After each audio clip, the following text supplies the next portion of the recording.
I be moving. Whipping the foreign, I'm cruising. The money I'm speaking is fluent. All of my business booming. Stacking my cash in abundance. All of my family funded. Finally got what I wanted. Life is amazing, I love it. Everyone know that I run it. Yeah, look at me now, I came up. I've been thinking back then when I almost gave up on the game cause I never got in my way. Yo les postos, c'est Sacha, bienvenue dans cette nouvelle vidéo Mercato et on commence avec Miralem Pjanic. Le Paris Saint-Germain est entré officiellement en contact avec le clan de Miralem Pjanic à la recherche d'un milieu de terrain pour la saison prochaine. Le PSG est entré en contact avec l'entourage de l'ancien Lyonnais qui pourrait quitter la Juventus cet été à la recherche d'un milieu de terrain pour la saison prochaine. Le PSG entre dans la danse autour de Miralem Pjanic. Le Bosnien de 30 ans à la Juve maintenant depuis 4 saisons pourrait changer d'air lors du prochain Mercato dont les dates n'ont pas encore été arrêtées. Pilier de la vieille dame, l'ancien Messin n'a rien contre le fait de rester dans le Piémont, mais son profil intéresse plusieurs gros clubs européens.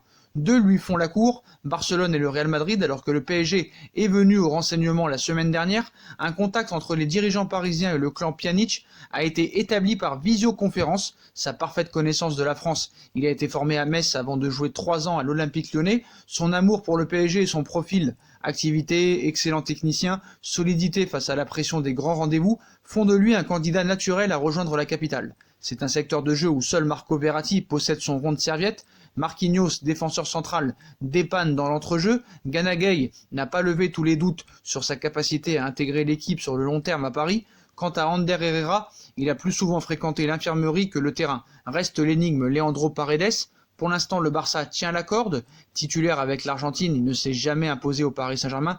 Il pourrait même servir de deal cet été dans des transferts ou être simplement vendu pour récupérer du cash. Avec la crise sanitaire et l'arrêt de la Ligue 1, les pertes redoutées du Paris Saint-Germain s'annoncent pharaoniques, entre 200 et 300 millions d'euros. Dans ce contexte, débourser 50 millions d'euros pour Pjanic, le prix qui circule en Italie, est inconcevable. Les dirigeants parisiens auraient sondé leur homologue turinois en leur proposant un prêt. Encore lié 3 ans avec la Juventus de Turin, l'ancien Messin se sent parfaitement bien en Italie où il a débuté sa carrière en Serie A à l'AS Rome, mais à 30 ans, un challenge sportif dans l'un des plus gros clubs d'Europe l'intéresse. La Juve qui a besoin de rentrée d'argent, elle souhaite par exemple céder Adrien Rabiot, qu'elle a engagé libre du Paris Saint-Germain, ne s'opposerait pas à un départ. Pour l'instant, le Barça tient la corde, mais en matière de mercato, tous les renversements sont possibles. Très important dans sa carrière, le joueur prendra sa décision en compagnie de son père, Faroudine. Toutes les décisions stratégiques liées à sa carrière, Miralem les a prises avec lui. Cet été, s'il faut changer de club, les deux hommes décideront une nouvelle fois de la nouvelle orientation à donner au talentueux milieu de terrain bosnien.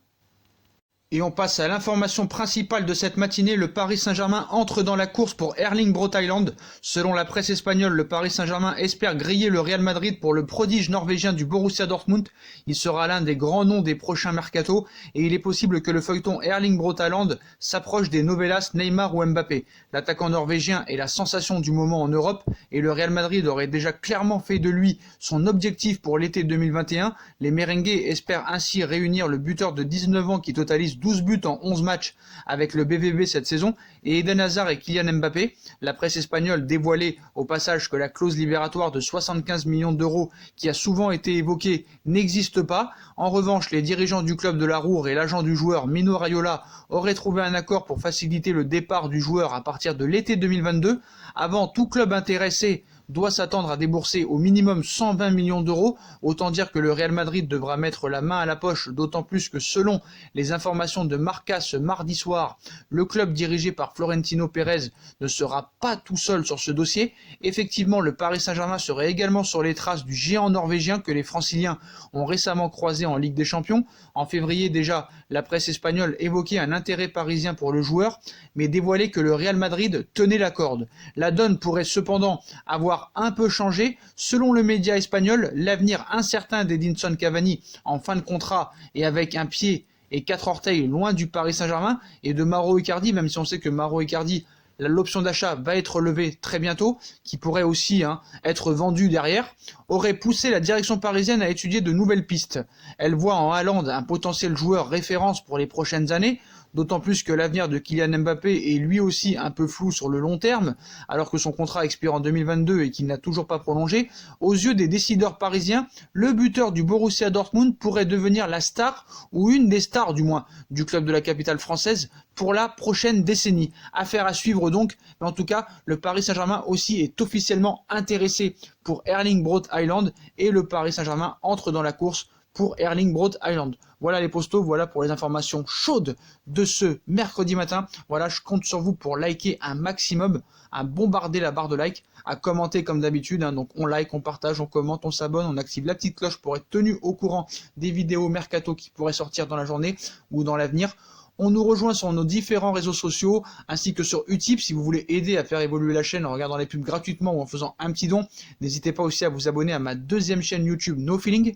Tous les liens seront disponibles en bas en description. Voilà les postos, je vous souhaite à tous une très bonne après-midi, une très bonne journée, prenez soin de vous et à très vite pour une nouvelle vidéo les postos. Tchuss.